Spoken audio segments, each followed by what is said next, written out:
hindi ka ba naging selective sa pagpili ng pagbibigyan mo ng mga ayuda, no? Halimbawa, Quezon City, hindi ka ba naging selective sa pagbibigay ng AIC sa mga officials doon sa pag-identify nila?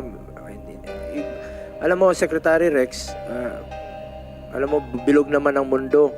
What if ikaw na yung kandidato pagdating sa 2028? And I'm sure darating naman yung puntong gano'n, no, na magiging kandidato ka muli kasi you belong to a political family.